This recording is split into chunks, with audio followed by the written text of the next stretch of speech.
Ngopi-ngopi masih. Assalamualaikum warahmatullahi wabarakatuh. Matur nuwun Mas Hendri waktunya, tapi karena ini waktunya jadi sudah molor, mungkin saya tidak bisa lama-lama sambil menunggu tim teknis memasang ini. Alhamdulillahirabbil alamin, akhirnya kita bisa ngumpul di Inisa Resort. Malam hari dingin-dingin, banyak angin semilir, moga tidak masuk angin. Saya mungkin hanya 10 menit saja. Apapun yang nanti akan kita hasilkan dalam bentuk materi, itu kadang-kadang tidak akan terasa apa-apa jika kita itu sakit. Jika kondisi badan sakit, ya, seenak apapun hidangan tadi sangat enak menurut saya, ya, cocok. Cuma sayangnya wis bengi. Kalau siang tadi aku udah tanduk itu. Ya, kurang. Oh ya Pak Nurmuti. Jadi seenak apapun hidangan, kalau kita sedang sakit itu menjadi tidak enak atau kurang enak. Sebanyak apapun uang yang kita miliki, kalau kita sakit-sakitan itu rapatekno iso menikmati uang itu, kecuali untuk beli obat, ya. Kejadian itu saya alami kemarin beberapa waktu yang lalu. Saya pulang dari rumah sakit didatangi oleh bapak-bapak yang kebetulan saya tidak kenal. Ternyata itu teman orang tua saya almarhum, ngasih nasihat, Mas, kalau kamu kepingin sehat seperti saya, ikuti nasihat saya. Jadi sebelumnya beliau itu pernah sakit 4 bulan di rumah sakit dengan penyakit komplikasi akut. Jadi paru-paru. Jadi kalau dia ngomong agak keras atau batuk sedikit itu mesti delewer darah di sini. Karena paru-parunya sudah rusak, kiri kanan. Kemudian jantung bengkak, liver bengkak, ginjal kronis, tensi tinggi, diabetes tinggi. Dokter menyerah, Bapak di rumah saja. Maksudnya nek ono apa-apa langsung dikubur gitu. Jadi orang repot ke rumah sakit gitu. Jadi ayah dipulangkan dari rumah sakit setelah 4 bulan di rumah sakit Solo. Pulangkan, kemudian setiap bulan kontrol selama kurang lebih 1 tahun. Tapi singkat cerita, setelah 1 tahun kemudian dinyatakan sembuh 100%. Sehingga semua dokter rumah sakit Muwardi, dokter spesialis yang menangani dia, itu bingung. Bahkan dia saking bingungnya, dia setiap sebulan sekali 2 kali diundang untuk mengisi seminar. Jadi narasumber. Salah satunya Kik Andy. Ya, di Surabaya, bahkan sebelum Covid, itu kejadiannya sebelum Covid. Pas sebelum Covid, 2 bulan sebelum jalan Covid, dia dapat surat dari Inggris untuk mengisi seminar di Inggris. Cuma kemudian Covid terus dibatalkan. Karena semua orang heran, komplikasi akut kok sembuh. Apa nasihatnya? Nah ini mau saya share, karena kita itu kalau ketemu teman, saudara, sahabat, kerabat itu nek sehat itu seneng. Jangan sampai ketemunya nek neng rumah sakit, apa tilik, nggak enak lah gitu ya. Jadi saya akan share. Pertama, ini saya ringkas saja karena waktunya mepet, tapi tolong dicamkan baik-baik. Ini rahasia yang sangat mahal. Kalau mengundang beliau mahal sekali gitu ya. Jadi rahasianya adalah satu, setiap pagi bangun tidur setelah subuh, setelah pulang sholat subuh harus memotivasi diri untuk gembira.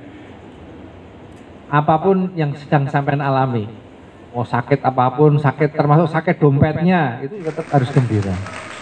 Ya. Ini mudah ning angel. Ora kulaan ning angel, gembira. Karena kadang-kadang pagi-pagi itu sarapan dong dadi wis ngok ke susu iki telahe semacam-macam urusan. Tapi susah untuk gembira. Gembira optimis pagi. Yang kedua, ya, diusahakan pagi hari itu ngopi. Nah, ini contohnya. Ngopi. Kopi manis apa? Tanpa gula. Dan kopinya kalau bisa kopi yang asli, sing giling dhewe atau usahakan lah ya. Nek tuku ya tuku sing gilingan dhewe lah, bukan pabrikan. Nah, kopi segini. Segini ini pagi setelah ngopi apa sambil mungkin camilan atau apapun bebas, jalan kaki minimal 1 jam. Sebentar. 1 jam, ya. Tujuannya apa? Kalau ngopi, nanti nggak bisa saya jelaskan sekarang karena nanti waktunya terlalu panjang. Kenapa jalan kaki setelah ngopi? Karena supaya intinya kalau jalan kaki itu menggerakkan otot paha dan otot betis. Semua orang yang pekerja keras dalam arti nyangkul fisik ya, itu lebih sehat daripada yang pekerja kantoran. Itu di mana-mana begitu. Yang sok ya nggak apa-apa. Sampai nanti di tonggo sawah, lek kalau pacul ke lek, itu boleh. Pasti senang di tonggo ini sampai sediani kopi dan macam-macam. Jadi satu orang yang terbiasa kerja fisik cenderung lebih sehat dibanding orang yang kerja kantoran. Kenapa? Yang digerakkan otot paha dan otot betis. Otot betis itu ada 2, di belakang dan di depan. Harus dua-duanya bergerak. Karena otot ini menghisap energi paling banyak. Otot betis itu otot terbesar di tubuh. Itu betis kiri kanan. Bukan perut, bukan punggung, bukan tangan. Apalagi jempol. Kan zaman sekarang itu sing sehat jempol ya. Kodok gitu ya. Padahal ini maksudnya. Kenapa kok jalan kaki? Tidak boleh lari dan tidak boleh menanjak dan tidak boleh ngos-ngosan. Betul-betul santai, ya. Jangan santai. Santai itu dalam arti nanti lama-lama ya bisa cepat, Pak. Tapi santai. Orang oyak-oyakan, tidak oyak-oyakan. Usia di atas 40 tidak boleh olahraga yang bersifat game, bersifat kompetisi, adrenalin. Yang bersifat adrenalin. Usia di atas 40. Bagi orang-orang yang tidak terbiasa olahraga. Tapi kalau orang yang terbiasa olahraga itu bebas. Tapi orang yang tidak terbiasa olahraga di atas 40 tidak boleh olahraga yang memacu adrenalin seperti permainan, seperti sepak bola, game, badminton dan segala macam itu nggak boleh. Seperti sepeda. Karena sepeda itu khusus untuk kardio, jantung. Ya, bukan untuk otot, kardio. Jadi nggak cocok untuk yang saya maksud ini. Jadi jalan kaki aja. Nah, senior saya itu karena beliau usia sudah 60 tahun lebih, itu rata-rata sehari jalan itu rata-rata 10 km. Itu cepat kok, 45 menit ya sudah selesai. 10 km. Tapi udah bertahun-tahun dia melakukannya. Jadi saya wis kesel, dia belum kesel. Wis ya Mas, dia julun terus gitu. Kenapa kok kopi? Karena kopi ini kopi yang tidak pakai gula dan kopi yang pakai gula itu perbedaannya langit dan bumi. Kalau kopi yang pakai gula membuat Anda melek, bisa turu. Tapi kopi yang tidak pakai gula ngantuk ya turu. Tidak mempengaruhi Anda ngantuk atau tidak. Yang tidak pakai gula. Kemudian kalau memang nggak boleh panas gitel, boleh panas lagi kental itu boleh. Ini lebar ngombe nas gitel sampai macul. Guduk-guduk sumur itu boleh. Angkut-angkut semen sak kontainer itu boleh. Nah, ning nek lebar sampai nas gitel terus mager. Nah, itu yang jadi masalah. Jadi energinya nggak tersalurkan. Itu akan merusak tubuh kita lambat laun begitu. Minum gula tidak masalah kalau kemudian dipakai. Tapi kalau nggak dipakai itu jadi masalah. Maka kopi pahit tanpa gula itu menyehatkan. Dari mana? Karena gara-gara kopi inilah Indonesia dijajah. Gara-gara kopi ini Belanda menjajah Indonesia beratusan tahun. Karena ingin ngeruk salah satu kopi. Saya pernah ketemu dengan perusahaan kopi, orang yang memiliki kontrak tertulis dengan VOC.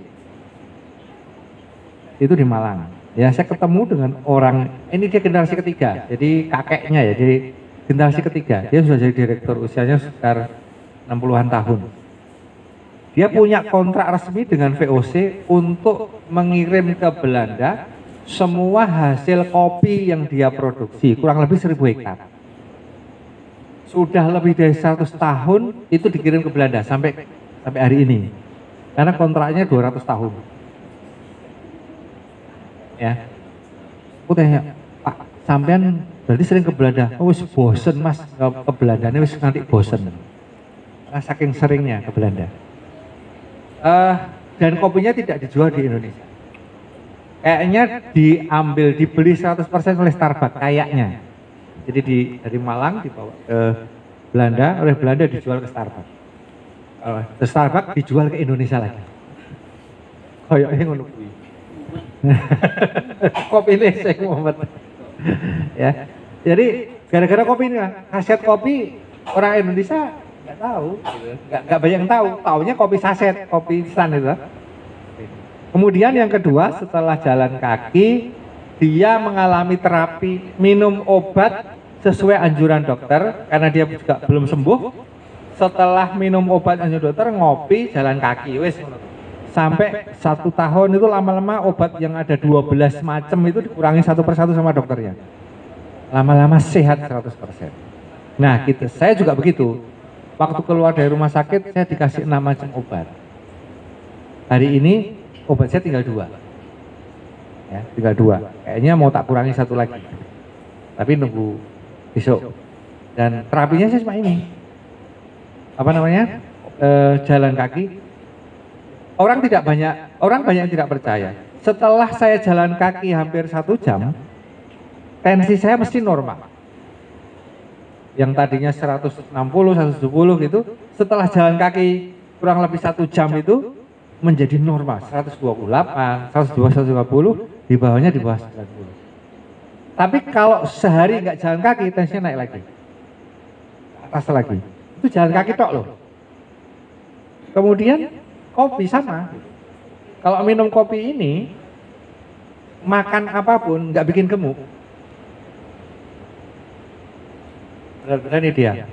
Dan menjadikan tubuh lebih sehat. Nanti ada khasiat-khasiatnya yang lain yang jika diminum rutin itu bagaimana. Dan sudah saya buktikan. Begitu, nggak usah panjang lebar, waktu sudah agak panjang. Matur nuwun atas waktunya, semoga bermanfaat. Bila itu, assalamualaikum warahmatullahi wabarakatuh.